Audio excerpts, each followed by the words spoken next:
یہ ناقابل فراموش اور عبرتناک حادثہ نورمبرگ کے پرانے قلعے میں پیش آیا تھا۔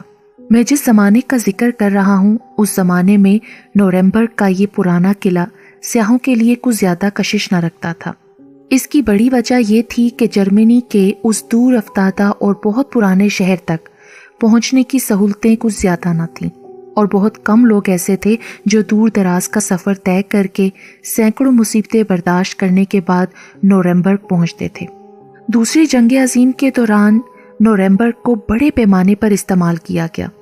ان دنوں میری شادی ہوئے 2 ہی ہفتے گزرے تھے اور ہم میاں بیوی یورپ کے کئی ملکوں کی سیر کرتے ہوئے ایک روز فرینکفرٹ کے ریلوے اسٹیشن پر اترے تو ہماری ملاقات ہوجسپن سے ہوئی۔ وہ خوبصورت نوجوان نہایت باتونی اور مسخرے پن کی حد تک ہسمکھ امریکی سیاح تھا جس نے جلد ہی ہم سے گہری دوستی کر لی۔ ہوجسپن کی باتیں بڑی دلچسپ ہوتی۔ وہ اپنی بہادری اور سیاحت کے ایسے عجیب قصے بیان کرتا کہ حیرت ہوتی تھی۔ بعد میں ہمیں احساس ہو گیا تھا کہ وہ جھوٹ بولنے کے فن میں اپنا ثانی نہیں رکھتا۔ نورمبرگ کا قلعہ دیکھنے کی تجویز بھی اسی نے پیش کی تھی۔ میری بیوی امیلیا کو ایسی عمارتیں دیکھنے کا شوق تھا، اسی لیے وہ فوراً آمادہ ہو گئی۔ نورمبرگ دریائے پیکنیز کے دونوں کناروں پر آباد ہے۔ ایک حصہ پرانا شہر کہلاتا ہے اور دوسرا حصہ نیا شہر۔ شہر کا یہ حصہ زیادہ تر پہاڑوں کے اوپر آباد ہے، اور اسی مقام پر سرخ پتھروں کا بنا ہوا وہ عظیم الشان قلعہ واقع ہے جس کے ایک کمرے میں یہ عبرتناک حادثہ پیش آیا جو میں آگے چل کر آپ کو بیان کرنے والا ہوں۔ چونکہ یہ قلعہ سب سے اونچی چٹان پر تعمیر کیا گیا ہے، اس لیے اس کی فصیل سے شہر کا نظارہ بڑی آسانی سے کیا جا سکتا ہے۔ قلعے کی فصیل کے ساتھ ایک بہت گہری کھائی ہے۔ مجھے بتایا گیا تھا کہ اس قلعے میں موجود ایک کمرے میں مجرموں کو جب اذیتیں دے دے کر ہلاک کیا جاتا تو اس کے بعد لاشوں کو کھائی میں پھینک دیا جاتا تھا۔ قلعے کی فصیل کے ساتھ بڑے بڑے گنبد بنے ہوئے تھے۔ ان گنبد کے نیچے قلعے کا سب سے اہم کمرہ بنا ہوا تھا جسے خاص طور پر دیکھنے کے لیے یہاں ہم آئے تھے۔ یہ وہ کمرہ تھا جو سینکڑوں آدمیوں کی جانیں لے چکا تھا۔ اسی کمرے میں وہ عجیب و غریب مشینیں رکھی ہوئی تھیں جن کی مدد سے انسان صدیوں سے اپنے ہی جیسے انسانوں پر ظلم، اذیت اور عذاب کے طریقے آزماتا چلا آیا ہے۔ یہاں بادشاہ مجرموں کو ایسی ہولناک سزائیں دیتے تھے کہ آج بھی انہیں سن کر رونگٹے کھڑے ہو جاتے ہیں۔ ہم نے فیصلہ کیا کہ پہلے پورے قلعے کی سیر کر لیں اور پھر اس ہیبت ناک کمرے کو سب سے آخر میں دیکھیں گے تاکہ ہماری طبیعت پر ناخوشگوار اثر کم سے کم ہی ہو۔ اسی دوران ہم تینوں ذرا آرام کے لیے فصیل کے قریب جا کھڑے ہوئے اور جھک کر کھائی میں لگے ہوئے پھولوں کے تختوں اور درختوں کو دیکھنے لگے۔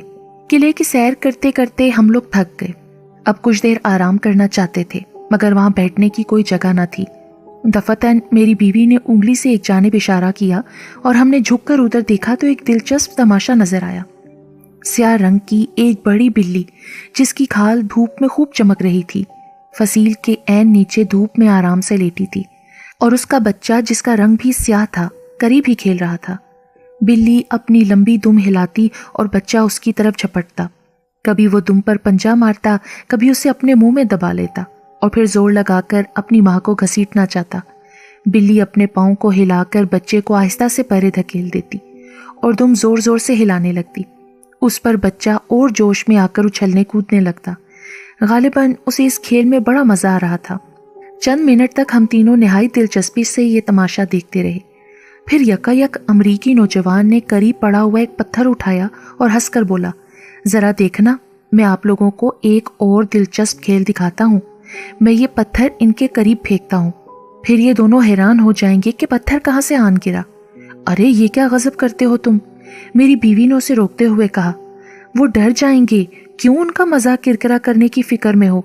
میڈم آپ قطعاً نہ گھبرائیے، یہ کھیل اور دلچسپ بن جائے گا۔ اچھا بھائی تمہاری مرضی، مگر خدا کے لیے ذرا احتیاط سے پتھر پھینکنا، کہیں تم اس پیارے سے ننھے بچے کو زخمی نہ کر دو۔ آپ خوامخواہ ڈرتی ہیں میڈم، کیا میں بچہ ہوں جو ایسی بے احتیاطی کروں گا؟ میڈم میں تو ایسا رحم دل آدمی ہوں کہ میں نے آج تک کسی چونٹی کو بھی نہیں مارا، لیکن شیر اور چیتے ہلاک کرتے رہے ہو۔ میں نے لقمہ دیا۔ وہ کہکا لگا کر ہنسا اور اپنا ہاتھ بڑھا کر پتھر نیچے پھینک دیا۔ وہ منحوس لمحہ جب اس امریکی نے پتھر نیچے پھینکا، جو کہ مجھے ساری زندگی یاد رہے گا، کیونکہ ہوا کے زور سے وہ وزنی پتھر تیزی سے نیچے گیا اور بلی کے معصوم بچے کے سر پر جا لگا اور ہمارے دیکھتے ہی دیکھتے بلی کے بچے کا سر پھٹ گیا اور بھیجا باہر نکل آیا۔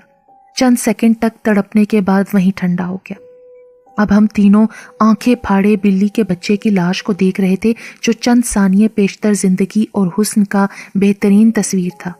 مجھے یوں محسوس ہوا جیسے اس غیر متوقع حادثے نے میرے جسم کو بھی سرد کر دیا ہے۔ ایک لمحے کے لیے سوچنے اور سمجھنے کی قوتیں بیکار ہو گئیں۔ یہی حال میری بیوی اور امریکی نوجوان کا تھا، بلکہ میری بیوی کا تو خوف کے مارے چہرہ بھی زرد پڑ گیا تھا۔ پتھر گرتے ہی سیاہ بلی نے نظر اٹھا کر ہماری جانب دیکھا۔ خدا کی پناہ، اس کی بڑی بڑی سبز آنکھیں یکدم انگاروں کی مانند سرخ ہو گئیں اور اس کا جبڑا بھیانک انداز میں کھل گیا۔ اس نے 16 بار نگاہیں حجسپین پر جما دیں۔ میرے بدن میں دہشت سے تھرتھری چھوٹ گئی اور میری بیوی تو تقریباً غش کھا کر میرے اوپر ہی آن پڑی۔ سیاہ بلی نے پلٹ کر اپنے تڑپتے ہوئے بچے کی جانب دیکھا، جو جان کنی کے آخری مراحل سے گزر رہا تھا۔ اس کی چھوٹی چھوٹی ٹانگیں کانپ رہی تھیں اور سر پر سے سرخ سرخ خون کی نکلتی ہوئی پتلی سی دھار نے اس کا سارا جسم لت پت کر دیا تھا۔ بلی کے حلق سے ایک دردناک چیخ نکلی۔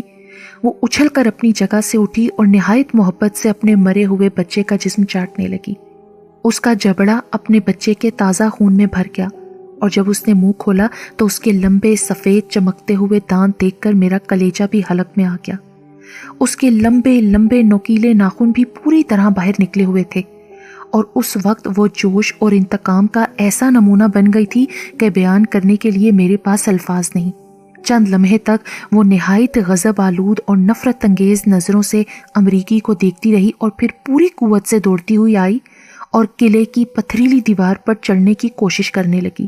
اس کے حلق سے اب غراہٹوں اور چیخوں کی دلدوز آوازیں نکل رہی تھیں۔ بلی کا یہ غیظ و غضب اور نفرت کی حالت دیکھتے ہوئے مجھے یقین تھا کہ اگر اس کا بس چلے تو وہ امریکی نوجوان کی بوٹیاں اڑا دے۔ اس خوفناک شکل اور غرانے، چیخنے اور سفید دانت دکھانے کا انداز اتنا ڈراؤنا تھا کہ میری بیوی اسے برداشت نہ کر سکی اور بے ہوش ہو گئی۔ اب اسے ہوش میں لانا بھی میرے لیے ایک مسئلہ بن گیا۔ بلی بار بار دوڑتی ہوئی آتی اور قلعے کی سنگین اور غیر ہموار دیوار پر چڑھنے کی کوشش کرتی، مگر ہر مرتبہ پیٹھ کے بل نیچے گر جاتی۔ تاہم اس کے جوش و خروش میں اب اضافہ ہی ہوتا جا رہا تھا۔ ایک مرتبہ جب وہ اس کوشش میں ناکام ہو کر نیچے گری تو اپنے مرے ہوئے بچے پر جا پڑی اور بلی کا سارا جسم خون میں لت پت ہو گیا۔ امریکی وہیں کھڑا بلی کی ان حرکات کو دلچسپی سے دیکھ رہا تھا۔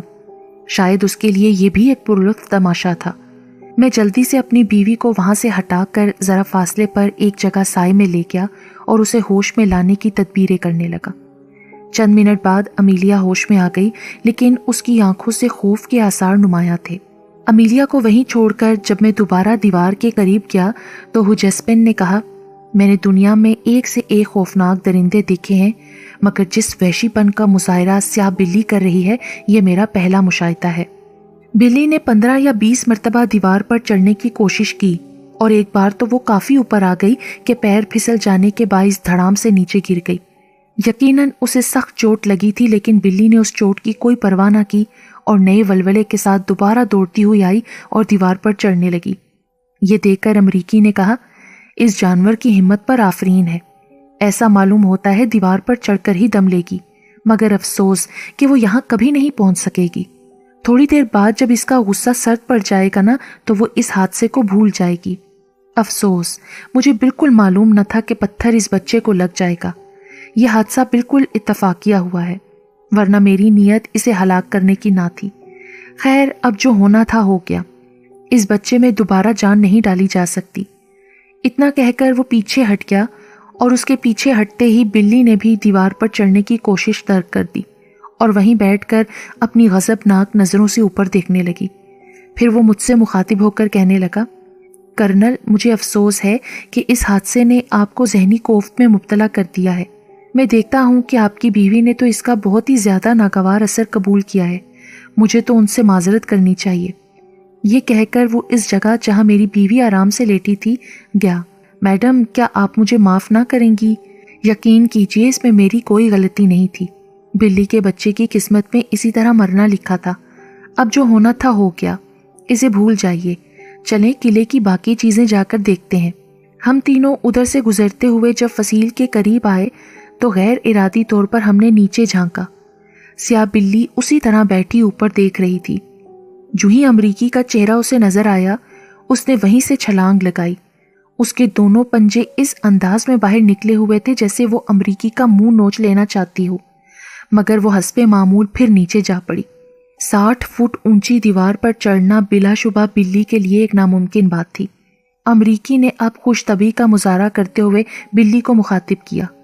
پیاری بلی، مجھے معاف کر دو، میں نے جان بوجھ کر تمہارے بچے کو نہیں مارا، میں تو دراصل تمہارا کھیل اور دلچسپ بنانا چاہتا تھا۔ اب یہ اتفاق تھا کہ پتھر تمہارے بچے کو جا لگا اور وہ مر گیا۔ باخدا اس میں میرا ذرا بھی قصور نہیں۔ اب تم دیوار پر چڑھنے کی کوشش چھوڑ کر بچے کے کفن دفن کا بندوبست کرو، جاؤ، شاباش۔ امیلیا ایک بار پھر بلی کو دیکھ کر ڈر کے مارے کانپنے لگی اور اس نے نوجوان سے کہا، ہوجسپن، تم اسے مذاق نہ سمجھو، بلی کا ارادہ فاسد ہے، وہ اگر یہاں ہوتی تو تمہیں ضرور مار ڈالتی۔ مجھے اس کی آنکھوں میں تمہارے لیے نفرت اور حقارت نظر آ رہی ہے۔ میڈم، آپ مجھے شیر دل ہوجسپن کو اس حقیر بلی سے ڈراتی ہیں جس نے نہ جانے کتنے درندوں کو موت کے گھاٹ اتار دیا ہے۔ یہ بلی میرے سامنے کیا حیثیت رکھتی ہے؟ میں چاہوں نا تو نیچے جا کر آپ کے سامنے اس کا گلا گھونٹ دوں۔ ہوجسپن یہ کہہ کر کہکہا لگانے لگا۔ بلی نے جب ہوجسپن کا کہکہا سنا تو اس میں دفعتاً ایک عجیب تغیر رونما ہوا۔ اس کا سارا جوش اور غضبناک لہجہ ختم ہو گیا اور وہ پرسکون دکھائی دینے لگی۔ اس نے پھر ہوجسپن کی طرف ایک بار دیکھا اور آہستہ آہستہ چلتی ہوئی اس طرف گئی جہاں اس کا بچہ مرا پڑا تھا، اور پھر زبان نکال کر بچے کا جسم چاٹنے لگی۔ واقعی بلی تمہیں دیکھ کر اب ڈر گئی ہے۔ دراصل اس نے تمہاری آواز سن کر اندازہ کر لیا ہوگا کہ یہ شخص تو بہت بڑی بلا ہے، اس سے نمٹنا آسان کام نہیں، میں نے ہوجسپن کو چھیڑتے ہوئے کہا۔ تھوڑی دور جانے کے بعد جب ہم نے نیچے جھانکا تو یہ دیکھ کر ہماری حیرت کی کوئی انتہا نہ رہی کہ سیاہ بلی بھی اسی جانب چلی جا رہی ہے جدھر ہم جا رہے تھے۔ اس نے منہ میں اپنے مردہ بچے کو دبا رکھا تھا، لیکن چند لمحے بعد جب ہم نے دوبارہ دیکھا تو مردہ بچہ اس کے اب منہ میں نہ تھا۔ بلی نے شاید اسے کسی جگہ چھپا دیا تھا۔ اسے پراسرار انداز میں تعقب کرتے دیکھ کر امیلیا پر پھر خوف طاری ہونے لگا۔ اس نے امریکی کو ہوشیار رہنے کی تاکید کی، مگر وہ بے پرواہی سے ہنسا اور کہنے لگا، میڈم، آپ کو اس بلی سے ڈرنے کی ضرورت نہیں، اگر وہ ہمارے پیچھے آتی ہے تو آنے دیجیے، بھلا وہ میرا کیا بگاڑ سکتی ہے؟ اور فرض کیجیے اگر اس کا ارادہ مجھے نقصان پہنچانے کا ہے تو میں ابھی آپ کے سامنے اس کا خاتمہ کیے دیتا ہوں۔ یہ کہہ کر اس نے اپنی کمر سے بندھا ہوا پستول نکالا۔ زیادہ سے زیادہ یہی ہوگا نا کہ ایک بلی کو مارنے کے جرم میں چند منٹ کے لیے پولیس مجھے پکڑ لے گی، وہ تھوڑا مجھے پھانسی پر لٹکائیں گے۔ امیلیا نے اسے پستول نکالنے سے روکا، ورنہ وہ ضرور بلی پر گولی چلا دیتا۔ ہوجسپن نے ایک بار پھر نیچے جھانکا تو بلی اسے دیکھ کر گھررائی اور پھر جلدی سے ایک پتھر کی آڑ میں ہو گئی۔ میں اس کی یہ حرکت دیکھ کر ششدر رہ گیا۔ بلی کے یوں دبک جانے پر ہوجسپن نے فخریہ انداز میں امیلیا کی جانب دیکھا اور کہا، دیکھا میڈم آپ نے، یہ شریر بلی اب مجھ سے ڈرنے لگی ہے۔ میرا خیال ہے اسے یہاں سے لوٹ کر اپنے مردہ بچے کی حفاظت کرنی چاہیے، کہیں دوسری بلیاں اسے ہڑپ نہ کر لیں۔ جاؤ خالہ بلی، یہاں سے ٹل جاؤ، ورنہ میرا پستول خواہ چل جائے گا۔ امیلیا جلدی سے ہوجسپن کا ہاتھ پکڑ کر اسے گھسیٹ کر آگے لے گئی، لیکن جاتے جاتے بھی اس امریکی نوجوان نے نیچے جھانک کر بلی سے چند مزاحیہ فکرے کہہ ہی دیے۔ اچھا، الوداع خالہ بلی، میں تم سے معذرت کر چکا ہوں کہ میں نے جان بوجھ کر تمہارے بچے کو نہیں مارا۔ بہرحال تم اب اس حادثے کو فوراً ہی فراموش کر دو۔ جلدی ہم قلعے کی اندرونی دلچسپیوں اور عجائبات کو دیکھنے میں اس قدر محو ہو گئے کہ تھوڑی دیر پہلے جس ناخوشگوار حادثے نے ہمیں حیران پریشان کر دیا تھا اس کی یاد بھی باقی نہ رہی۔ پھرتے پھراتے آخر کار ہم قلعے کی سب سے زیادہ مشہور اور ہیبت ناک جگہ پر پہنچ ہی گئے، جہاں 900 سال پیشتر مجرموں اور جاسوسوں کو اذیتیں دے دے کر ہلاک کیا جاتا تھا۔ اس وسیع و عریض کمرے کے عمر رسیدہ چوکیدار نے ہمارا استقبال کیا۔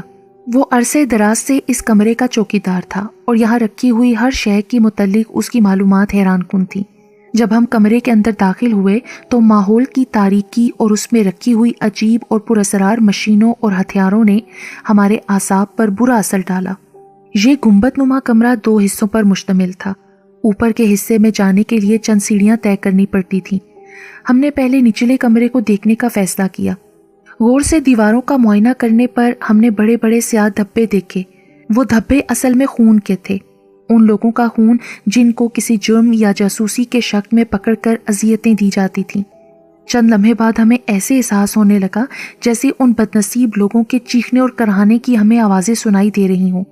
امیلیا کے چہرے کی اڑی ہوئی رنگت سے اندازہ ہوتا تھا کہ وہ کمرے کے ماحول سے ڈر رہی ہے۔ ہم بہت جلد گھبرا کر اس وحشتناک جگہ سے نکل آئے۔ چوکیدار اب ہمیں اوپر کی سیڑھیوں کے ذریعے دوسرے کمرے میں لے جا رہا تھا۔ جو ہی ہم اس کمرے میں داخل ہوئے، دہشت کی ایک نئی لہر ہمارے جسموں میں دوڑ گئی۔ اس کمرے کا ماحول تو نچلے کمرے کے ماحول سے بھی کہیں زیادہ خوفناک تھا۔ ہم نے ان اذیت دینے والی مشینوں اور دیواروں پر لگے ہوئے سینکڑوں قسم کے ہتھیاروں کے کہکوں کی آوازیں بھی سنی۔ بوڑھے چوکیدار نے فوراً محسوس کر لیا کہ ہم ڈر گئے ہیں۔ اس نے موم بتی جلائی، جس کی مدھم روشنی اس وسیع و عریض کمرے میں پھیل گئی۔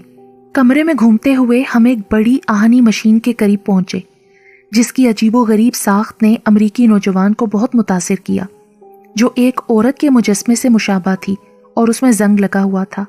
اس کے عین وسط میں کچھ اوپر اٹھا ایک بڑا سا آہنی کڑا تھا، جس میں موٹا سا رسا بندھا تھا۔ اس رسے کا دوسرا سرا ایک ستون سے بندھا ہوا تھا۔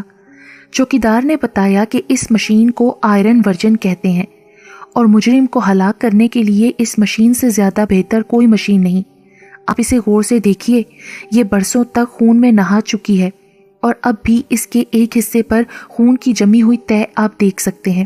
چوکیدار نے ستون سے بندھا ہوا موٹا سا رسا کھولا اور اسے قوت سے کھینچنے لگا۔ اب ہم نے حیرت سے اس مشین کے اوپر بنا ہوا ایک چھوٹا سا دروازہ دیکھا، جو گڑگڑاہٹ کی آواز کے ساتھ آہستہ آہستہ اوپر اٹھنے لگا۔ یہ آہنی دروازہ بہت بھاری تھا، کیونکہ اسے کھینچتے ہوئے بوڑھا چوکیدار جلد ہی ہانپنے لگا۔ تاہم اس نے دروازہ پوری طرح اوپر اٹھا دیا، جس پر بہت سی نوکدار سلاخیں لگی ہوئی تھیں، اور ہمیں مشین کے اندر دیکھنے کا اشارہ کیا۔ آہنی دروازہ اٹھنے کے بعد مشین کے اندر اتنی جگہ تھی جس میں ایک آدمی آسانی سے لیٹ سکتا تھا۔ چوکیدار نے ہمیں بتایا، اب آپ سمجھ گئے ہوں گے کہ یہ مشین کس کام آتی تھی۔ ملزم کے ہاتھ پیر باندھ کر اس مشین کے اندر خالی جگہ میں لٹا دیا جاتا تھا، اور لوہے کے اس سلاخ دار دروازے کو آہستہ آہستہ نیچے گرایا جاتا۔ بدنصیب قیدی جب ان خون آشام سلاخوں کو اپنی آنکھوں اور جسم کی طرف بڑھتے دیکھتا تو موت کے لرزہ خیز خوف سے جرم کا اقبال کر لیتا اور سارے راز اگل دیتا۔ لیکن بعض ایسے مجرم بھی ہوتے تھے جو اس حالت میں بھی زبان نہ کھولتے تو رسے کو فوراً چھوڑ دیا جاتا، اور یہ آہنی دروازہ پوری قوت سے نیچے گر جاتا اور سلاخیں قیدی کے تمام جسم میں پیوست ہو جاتی، اور وہ آنن فانن موت سے ہمکنار ہو جاتا۔ امیلیا کی منہ سے چیخ نکلی اور وہ دوڑتی ہوئی کمرے سے باہر نکل گئی۔ میں بھی اس کے پیچھے گیا۔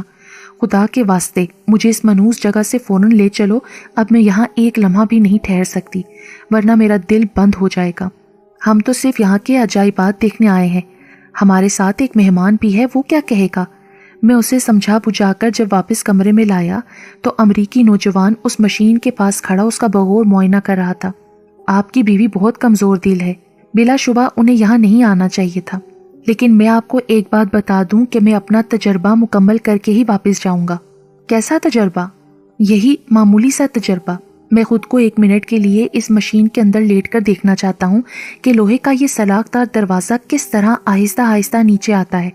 نہیں نہیں، امیلیا نے کانپتی ہوئی آواز میں کہا، خدا کے واسطے ہو جسپن، ایسا نہ کرنا، کیا تم پاگل ہو گئے ہو؟ اگر آپ ڈرتی ہیں تو تھوڑی دیر کے لیے کمرے سے باہر چل قدمی کیجیے۔ میں آپ سے کتنی مرتبہ کہہ چکا ہوں کہ میں ڈرپوک آدمی نہیں ہوں، نہ جانے اب تک کیسے کیسے واقعات مجھ پر بیت چکے ہیں۔ اچھا، جو کرنا ہے جلدی کرو، اب ہم یہاں زیادہ دیر نہیں ٹھہر سکتے، میری بیوی کی طبیعت ناساز ہو رہی ہے۔ میں نے اس امریکی سے کہا، جو حکم جناب کا۔ پھر وہ چوکیدار سے مخاطب ہوا، بڑے میاں کیا تم بھی ڈر گئے؟ یہ لو اپنی جیب گرم کرو۔ ہوجسپن نے سونے کا ایک سکہ بوڑھے کی مٹھی میں دیتے ہوئے کہا، اب لپک کے ایک رسی سے میرے ہاتھ پاؤں باندھ کر اس مشین میں مجھے لٹا دو، تاکہ میں اس تجربے کا وہی مزہ پا سکوں جو پرانے زمانے کے مجرموں کو ملتا تھا۔ جناب، آپ یہ حرکت نہ کریں، اس میں جان کا خطرہ ہے۔ فرض کیجیے اگر رسا میرے ہاتھ سے چھوٹ گیا تو؟ ارے بڑے میاں، تمہیں زیادہ دیر تک رسا پکڑنا نہیں پڑے گا، بس 1 یا 2 منٹ کا کام ہے۔ اس کے بعد میرا دوست مجھے مشین سے باہر نکال لے گا، تم فکر نہ کرو۔ اس تجربے کی ساری ذمہ داری مجھ پر ہے، کہو تو تحریر لکھ دوں؟ اچھا صاحب، جس طرح آپ کہتے ہیں کرتا ہوں، مگر براہ مہربانی کسی سے اس کا ذکر نہ کیجیے گا، ورنہ میری ملازمت جاتی رہے گی۔ چوکیدار باہر گیا اور پتلی رسی کے 2 لمبے لمبے ٹکڑے لے کر آیا۔ پہلے اس نے ہوجسپن کے دونوں ہاتھ پشت کی طرف باندھ دیے اور پیر باندھنے والا تھا کہ ہوجسپن نے کہا، بڑے میاں پہلے مجھے مشین میں لیٹنے دو، پھر تو میرے پیر باندھ دینا۔ یہ کہہ کر وہ اٹھا اور مشین کے اندر داخل ہو گیا۔ چوکیدار نے جلدی سے اس کے پیر باندھ دیے۔ واہ کیا شاندار جگہ ہے بھائی، میرا تو جی چاہتا ہے کہ اس مشین کو اپنے ساتھ امریکہ لے جاؤں، بڑی آرام دہ چیز ہے۔ اچھا بڑے میاں، اب تم اس آہنی دروازے کو ذرا ڈھیل سے آہستہ آہستہ نیچے اتارو، میں دیکھوں تو صحیح کہ جب یہ سلاخیں میری جانب بڑھیں گی تو کیا مزہ آتا ہے۔ اوہ خدا رحم کرے ہوجسپن، کیا تم اس بےہودہ مذاق سے باز نہیں آ سکتے؟ میری بیوی چلا اٹھی۔ اب تمہارا تجربہ مکمل ہو گیا ہے، باہر نکل آؤ۔ کرنل، میں سچ کہتا ہوں اپنی زندگی میں اتنا لطف میں نے پہلے کبھی نہیں اٹھایا۔ باخدا تم بھی اس تجربے کو آزما کر دیکھو۔ ارے بڑے میاں ذرا آہستہ، تم تو ایک دم رسہ چھوڑ دینے پر تلے ہوئے ہو۔ بوڑھے چوکیدار نے رسہ پوری قوت سے پکڑ رکھا تھا، لیکن میں دیکھ رہا تھا کہ لہجہ بہ لہجہ اس کی پریشانی اور اضطراب میں اضافہ ہو رہا تھا۔ 5 منٹ کے قلیل عرصے میں آہنی دروازہ صرف 3 انچ کے قریب جھک سکا تھا۔ دفتن میں نے اپنے بازو پر ایک تھرتھراہٹ سی محسوس کی۔ امیلیا کی انگلیوں کی گرفت نرم پڑ رہی تھی۔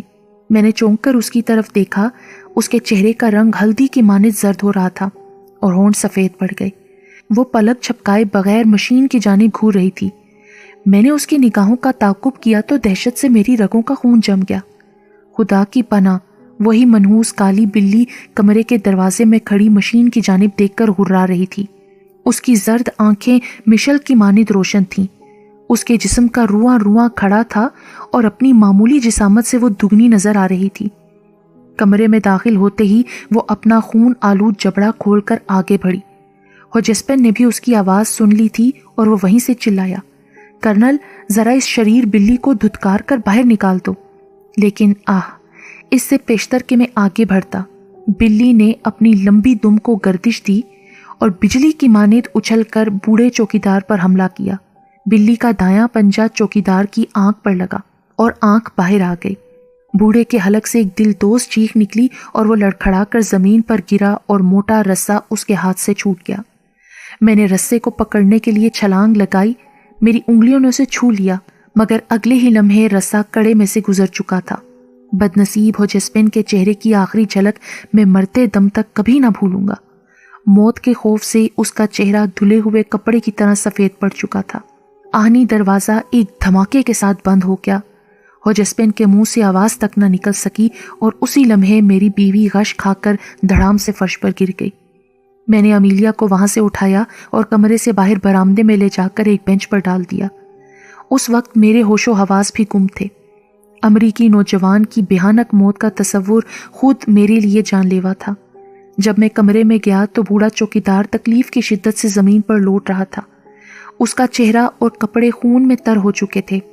میں نے رسا پکڑ کر پوری قوت سے مشین کا آہنی دروازہ اٹھایا۔ ہوجسپن کا حال دیکھ کر میری روح لرز گئی۔ لوہے کی سلاخیں اس کی کھوپڑی، سینے اور پسلیوں کو توڑ کر باہر نکل گئی تھیں۔